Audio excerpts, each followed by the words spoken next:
It's over. Nancy Sidley's verdict.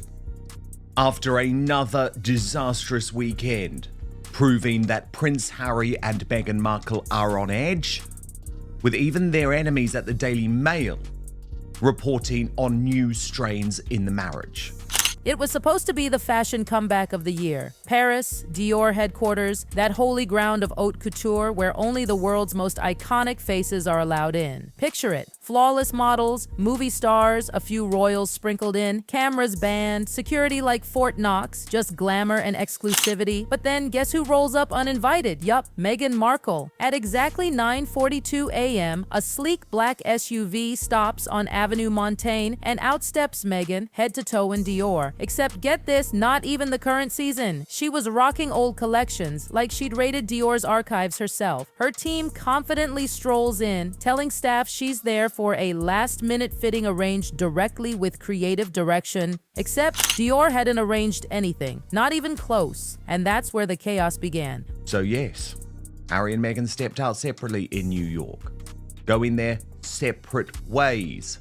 Harry went one way, Meghan went the other way. I mean, it was not a huge surprise, given the barely simmering tension being able to keep under the surface at the Humanitarian of the Year Awards. I still laugh at that on Friday night. So here was Meghan. According to one senior Dior staffer, the second Meghan's name popped up at reception, confusion turned into panic. She wasn't on the schedule, not even penciled in, but she was insisting that her appointment had been confirmed. Security had no choice but to escort her to a waiting area. Witnesses say she started getting irritated, snapping, "You must not recognize me. I'm close with your people inside." The Dior execs were losing it. Emails flying back and forth. One internal message, reportedly reviewed by Le Monde, read, "Urgent. Markle is in the lobby claiming appointment with fittings team. Verify authorization. PR insists she was not invited within 15 minutes. Dior's head of communications arrives, and that's when things go downhill fast. They tell Meghan, politely but firmly, that there's no fitting scheduled and that all ambassador sessions are strictly by invitation only.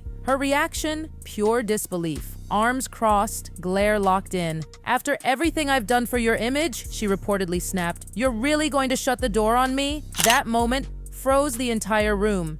And Dior's decision came fast, one that would make global headlines. And yet, as Royally Sage pointed out, he never leaves. He never leaves because he wants her to attack his family, even though looks could kill, as the royal grift also beautifully pointed out. That's when Dior made their move. They blocked her, access revoked, any potential collaboration canceled. But here's the real kicker. Insiders say Dior had receipts, private emails, past proposals, desperate messages from Meghan's team, all painting a very different picture of her relationship with the brand. And for the first time, the fashion world was ready to spill. And look, there were so many issues that even came through after the event on Friday night, when, remember, both of these two would have been desperate to be on their best behavior and try to show a united front. Watch. Turns out this wasn't some random misunderstanding. Dior's staff already knew Meghan had been chasing them for over a year. French outlets leaked correspondence showing her team had reached out multiple times, pitching this global collaboration that would redefine modern royalty through couture. Sounds dramatic, right? But Dior, they didn't bite. One insider said it flat out. They didn't want the controversy. Luxury thrives on exclusivity, not headlines. Still, Meghan kept pushing, emails kept coming, 6 follow-ups, each one more desperate than the last, and then the line that made Dior flinch. The Duchess would be honored to represent Dior's timeless vision of sophistication in the same lineage as Princess Diana's elegance. Oh, that Diana comparison. It was the breaking point. Dior didn't want the royal drama, they wanted distance. So when Meghan suddenly showed up at their Paris HQ unannounced and camera-ready, it wasn't confidence. It was desperation. Witnesses say she had 2 aides, a stylist, and even a private photographer ready to document her fitting. One guard swore she said, "We'll just take a few shots inside. Dior knows I'm coming." Except Dior really didn't. Within minutes, the gossip spread through the building like wildfire, designers whispering, assistants texting, "Markle's here again." When the communications head finally confronted her, Meghan tried one last move, Name-dropping. She mentioned a senior creative she'd met once at a gala, but that person was in Milan. She played the wrong card, one staffer said later. She thought she was walking into a partnership. Dior saw a PR liability. The rejection was quick, cold, and surgical. Access revoked, contacts flagged, and a single word added to her brand file in red, blocked. But Dior wasn't done. Oh no, because buried deep in their archives was a trail of all those emails Meghan's team had sent, proposals, requests, even mock photo concepts of Meghan as Dior's next legacy couture icon. And one of those emails was from Meghan herself. Weeks later, that email leaked, and it changed everything. It was titled simply, "A Proposal for Dior's New Era." Written by Meghan personally, sent to Dior's press office 6 months before the Paris incident. At first, it was polite, professional, but halfway through it turned, well, self-referential. The world sees me as the embodiment of reinvention. Dior could represent that journey, a woman who went from Hollywood to royalty, and then to independence. No one carries legacy and rebellion in one frame the way I do. That line set off alarms across Dior. It didn't sound like a brand pitch. It sounded like a personal manifesto. One former Dior exec even said, "It wasn't about Dior. It was about her." The email went on to pitch a whole campaign idea, the modern monarch. Meghan imagined herself photographed in classic Dior silhouettes, reimagined for the global era, with part of the shoot at Château de Fontainebleau because, her words, the setting would parallel my own evolution. When Dior ignored the message, her team followed up 3 more times. The final email was labeled "Urgent Decision Pending." It even hinted that another luxury house was already interested, a bluff, and Dior knew it. "You can't strong-arm haute couture," one insider said. "That's not how Paris works." By the time she turned up in person months later, Dior had already circulated a quiet internal directive. No unscheduled appointments for the Duchess. Refer all inquiries to legal. But what came next? Oh, that was when things really went off the rails. Because after Dior shut her out, Meghan's team allegedly tried something new, something that blurred the line between ambition and manipulation. Within 24 hours of her being turned away, fashion influencers started posting glowing praise for Meghan's Parisian elegance, all hashtag number DIOR. Dozens of posts, same captions, same tone. "No one wears Dior like Meghan Markle. Timeless grace, modern twist at first glance, looked like love." But inside Dior, alarms went off again. They realized Meghan's team was trying to make it look like a collaboration that never existed, and that's when Dior officially lost its patience. Part 2. Oh, trust me, it gets even wilder. We're talking influencer takedowns, industry blacklists, secret footage, and Dior's revenge leak that shut down Meghan's entire PR machine. Within just 48 hours, Dior's global communications team was in full crisis mode. Those influencer posts, all those dreamy captions about Parisian grace and Meghan in Dior,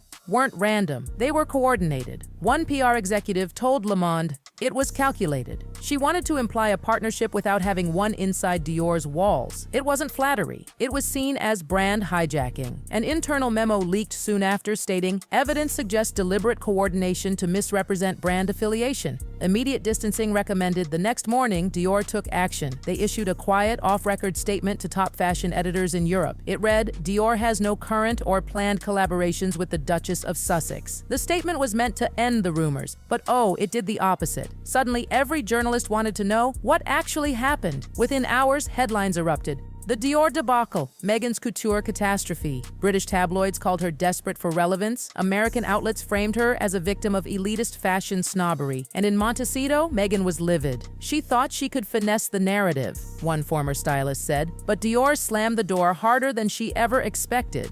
That same afternoon, Meghan clapped back online, posting a photo in an old Dior coat captioned, "Timeless designs tell stories. Some just never go out of style." It looked innocent, but everyone knew the message. The post went viral, and the comments exploded. Former interns, PR reps, and insiders started dropping receipts, leaked emails, old meeting notes, and photos. Turns out, Dior wasn't Meghan's first rejection. She'd already been quietly turned down by Chanel and Givenchy. According to leaked Grazia France memos, both brands cited her controversial public image and reputational volatility. One Paris executive said it best, "In fashion, mystique is currency." Meghan wanted control, exposure, and credit, and those 3 things destroy luxury faster than scandal. Her proposals, filled with buzzwords like authentic reinvention and modern royalty, didn't charm anyone. To European fashion houses, it sounded like American self-promotion, not old-world grace. So Dior made it official. Her name was marked restricted. No samples, no invites, no fittings, no collaborations. When she showed up uninvited, one Dior insider said, it wasn't just unexpected, it was disrespectful. Dior values tradition, not spectacle. The ripple effect was instant. By week's end, other luxury houses followed suit. One stylist leaked a shared brand list. Beside Meghan's name, do not engage. PR liability. Back in Montecito, panic set in. Her team held emergency meetings. A new strategist, reportedly from Netflix, told her bluntly, "You've become too famous to be fashionable." That line hit hard, so Meghan decided if she couldn't join their world, she'd build her own. Her plan? An ethical luxury label, couture with conscience. But before it could launch, Dior struck the final blow. They froze every EU trademark tied to her name. The reason? A confidential filing claimed Meghan tried to register a Dior-adjacent slogan without permission. When that leak hit the press, the gossip turned into a full-blown fashion war. Dior's filing sent shockwaves through the fashion world. Calm, precise, and absolutely devastating. The document didn't name Meghan directly, but everyone knew. It warned that her proposed trademark could confuse luxury heritage identifiers and misrepresent affiliation. In plain English, Dior had just labeled Meghan Markle a brand risk. Within days, the whispers spread, invitations vanished, PR lists went silent, and stylists stopped returning her calls. It wasn't an official ban, one editor said. It was quieter, a whisper through silk. Don't attach your label to hers. Back in Montecito, Meghan was furious. They built their empire on women like me, she reportedly told her team. Now they fear what I represent. But Dior insiders told another story, that her team had crossed lines, pushed cameras where they weren't allowed, demanded creative control, even tried to sync her outfits with Dior campaigns. She didn't want to be part of Dior, one PR staffer said. She wanted Dior to be part of her.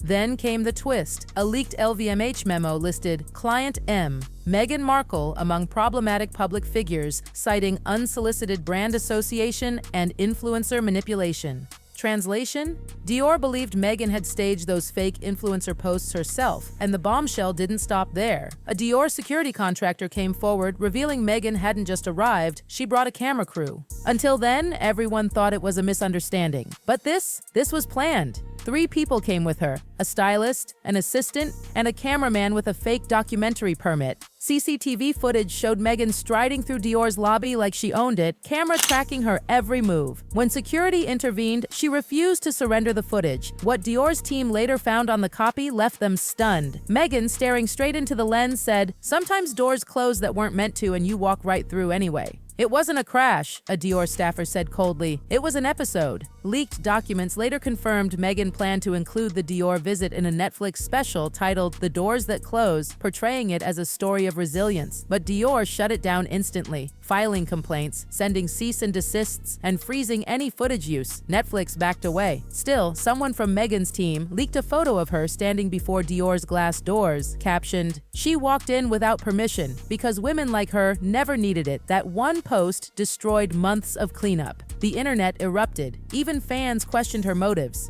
"She didn't go to reclaim dignity," one journalist wrote. "She went to produce it."